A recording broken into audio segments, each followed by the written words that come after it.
Magandang araw mga kaibigan. Pag-usapan natin ngayon, bigyan ng reaction, opinion itong post ng Batas PH 4 minutes ago, kabago-bago pa. Tungkol ito sa kudita sa Senado na kung saan kumpirmado na po na napatalsik si Senator Escudero, Senate President, at saka si Senator Soto na ang bagong Senate President.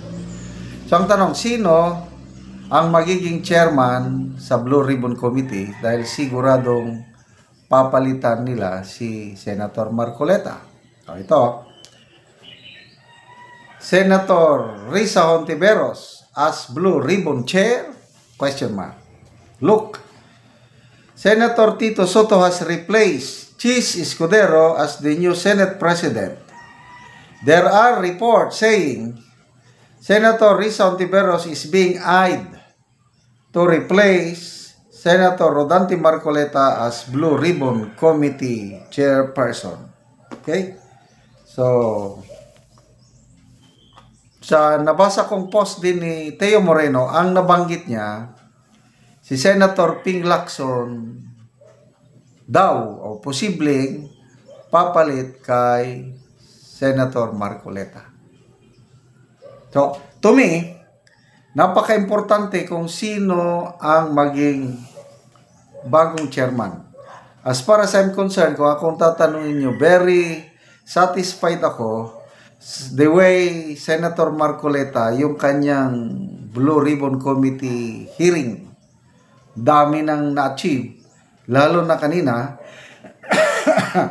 yung aligasyon, sworn statement ng mag-asawang Diskaya, kinagat nila yung offer ni Senator Marcoleta. Maganda yung offer na kayo mga contractors, mag-isip kayo dahil kayo ang least guilty dito. Kung hindi kayo magsasalita, kawawa kayo. Kayo ang masasampan ng kaso. Plunder pa naman to. So kung gusto nyo, magsalita lang kayo.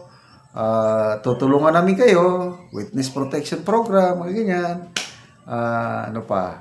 Yung ibabalik lang ninyo ang pera ng gobyerno. Hindi kayo kakasuhan ng kriminal. Parang ganon. O yun, kinagat ng mga Diskaya, kaya yung hearing kanina, binasa na nila yung sworn affidavit, permado, binanggit na nila ang mga 20, sa bilang ko 20 congressmen na tumatanggap ng SOL di umano, allegedly. Pinangunahan ni Speaker Martin Romualdez at Congressman Saldico. Sila kuno, di umano, tumatanggap ng as much as 25% na commission. Kaya na. Ngayon, biglang nagpalit. So, ano kaya ang mangyari sa mga Diskaya ngayon? Baka dahil bago na ang Senate President, bago na ang chairman, baka yung promise sa kanila ni Senator Marcoleta na proteksyonan sila, na hindi sila kakasuhan ng plunder, baka hindi na matuloy. Baka mag-retract na naman ang statement itong mga Diskaya. So, imbes na ang ganda na ng takbo ng investigasyon, biglang nabago ang ihip ng hangin. But that's politics in the Philippines. Wala kang maasahan talagang So, sino ba talaga? Senator Lacson or Senator Risa? To me, mas kalmante ako kung si Senator Lacson ang maging chairman ng Blue Ribbon Committee dahil napatunayan niya na mulat sa poll nung naging senador siya hanggang ngayon na ini-expose niya talaga ang katiwalian sa budget. Ayaw niya yung ganyan na pera ng taong bayan na sasayang na.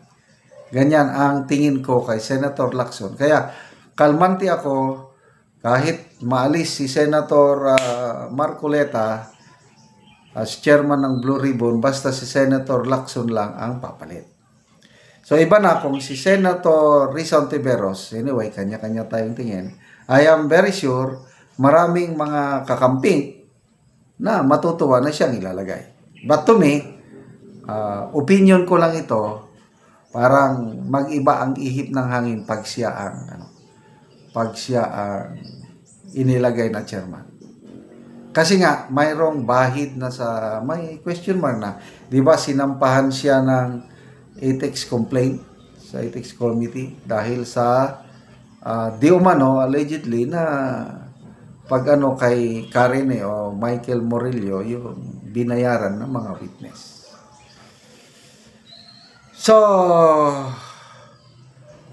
may kahihinatnan ba itong flood control probe na ito? Independent Commission, yan ang hinintay natin. Hanggang ngayon, wala pang announcement ang palasyo kung ano ang composition. Yan ang importante kasi sa composition. Sino ang magiging chairman? Sino ang magiging members? Anong powers nila? May mapapanagot ba ng Pangulo to a point na maiyak-iyak na siya, kunuhay, sa kanyang podcast interview dahil ano yung sabi niya, I am very upset dahil hirap na ang taong bayan. Wow naman. Kaya lang, tinitingnan ko ang reaction ng mga tao sa mga ganong statement niya. Mas marami ang hindi naniniwala. And to be honest, kanya-kanyang opinion. Ang opinion ko, parang hindi ako maniwala sa Pangulo. Ang kanyang main concern is his legacy. Gusto niyang malinis ang pangalan niya para hindi siya alis na presidente na nagkaroon ng napakalaking problema sa flood control. Kaya gusto niyang aksyonan ito. But kung yung na-upset siya sa mga mamamayan, I'm sorry dahil para hindi siya, to me, tingin ko lang, hindi siya makarelate sa hirap ng taong bayan kasi nga hindi siya naghirap. Mula pagkapanganak hanggang ngayon, hindi niya naranasan na gutom. Ano sa tingin niyo? Nagutom ba siya? Na hindi kumain ng ilang kainan? Ako, naranasan ko. Kaya, makarelate ako sa mga naghihirap dahil naghirap ako. So, ano kayang mangyari sa bayan natin? Kaya tama si BP Sara, God save the Philippines. Salamat mga kaibigan sa inyong pagsubaybay sa ating channel. Nakakatulong kayo ng malaki sa Tribong Talanding ng Bukidnon dahil ang income natin sa channel na ito is pantulong sa Tribong Talandig. Namimigay tayo ng mga libreng yero at pako para ang tribong ito makapagpatayo naman ng mas maayos nilang tahanan. Panoorin nyo ang video na ito. Ano silang natagaan og sin? Og busy kayo sila kay daghan man pud sila nga natagaan og ero.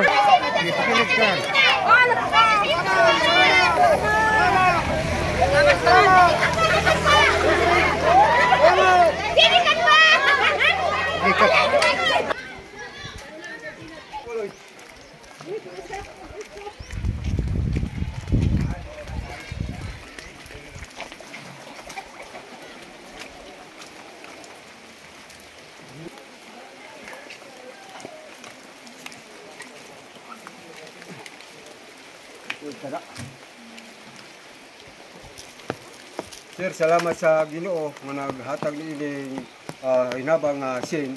Hinautod ta sir nga magkauban ta kanon na hinautod ta sir nga tasangkaw kinabuhi ay walay mitukong sa gawom sa atong Dios nga makagahom.